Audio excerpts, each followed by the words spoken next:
4টি গোপন মিসাইল ঘাঁটিতে কত হাজার মিসাইল তৈরি করে রেখেছে ইরান। কেউ কি তা জানে? হয়তো না। কিছুটা শুধু অনুমান করতে পারবে হয়তো। ইরান যে দেশকে বর্তমান সময়ে বলা চলে মিসাইলের রাজা। মধ্যপ্রাচ্যে ইরান একটি অপ্রতিরোধ্য নাম। শুধু রাজনীতি নয়, এ অঞ্চলে দেশটি এখন ভয়ঙ্কর সামরিক বাস্তবতা। এমন এক শক্তি যা একদিকে যেমন আধ্যাত্মিক বিশ্বাসে গাথা, অন্যদিকে সেই বিশ্বাসের ওপর দাঁড়িয়ে নির্মাণ করেছে ভয়ঙ্করতম ড্রোন, ব্যালিস্টিক ক্ষেপণাস্ত্র, অদৃশ্য বিমান প্রতিরক্ষা বলয় আর সাইবার প্রতিরোধ ব্যবস্থা। সম্প্রতি যখন যুক্তরাষ্ট্র ও ইসরায়েলের বিরুদ্ধে ২২ দফা পাল্টা মিসাইল হামলা চালালো ইরান, তখন পুরো দুনিয়া স্তব্ধ হয়ে দেখেছে এক নতুন পরাশক্তির উত্থান। এবারে ইরানের পক্ষ থেকে এলো আরও কড়া হুঁশিয়ারি। দেশটির শীর্ষ নেতা আয়তুল্লাহ আহমদ খাতামি বললেন, ইসরায়েল যদি যুদ্ধবিরতি ভাঙে তাহলে তেল আবিব হয়ে যাবে এক ভুতুড়ে শহর। শুধু হুঁশিয়ারি নয়, এই কথা যেন ছিল ঘোষণার মতো নির্লিপ্ত অথচ তীব্র। তিনি বলেন, শত্রুরা সবসময় ইরানকে ধ্বংস করতে চেয়েছে।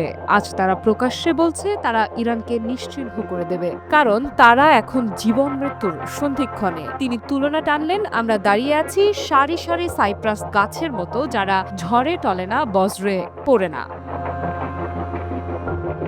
আয়তুল্লাহ খাতামির বক্তব্যে উঠে এলো আরও এক নতুন বাস্তবতা। তিনি মনে করিয়ে দিলেন, দ্বিতীয় বিশ্বযুদ্ধের পর এই প্রথম কোনো দেশ প্রকাশ্যে যুক্তরাষ্ট্রের ঘাঁটি লক্ষ্য করে হামলা চালিয়েছে। তিনি স্পষ্ট করে বলেন, ইরানই সেই দেশ যে কাতারে মার্কিন আল উদেইদ ঘাঁটি লক্ষ্য করে মিসাইল ছুড়েছে। আমরা শুধু প্রতিক্রিয়াই দেখাইনি, আমরা দুনিয়াকে দেখিয়েছি কারা সত্যিকারের শক্তিশালী। একমাত্র স্মার্ট সিটি বসুন্ধরা, আধুনিকতায় এক ধাপ এগিয়ে।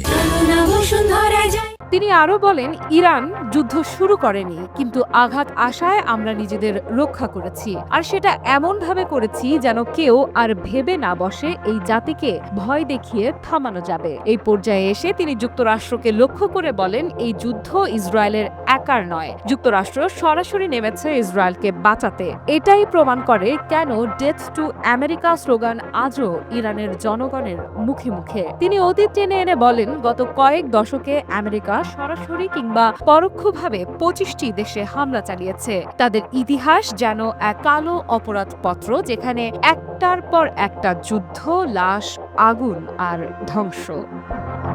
আফ্রিদা ইফরাত, নিউজ 24।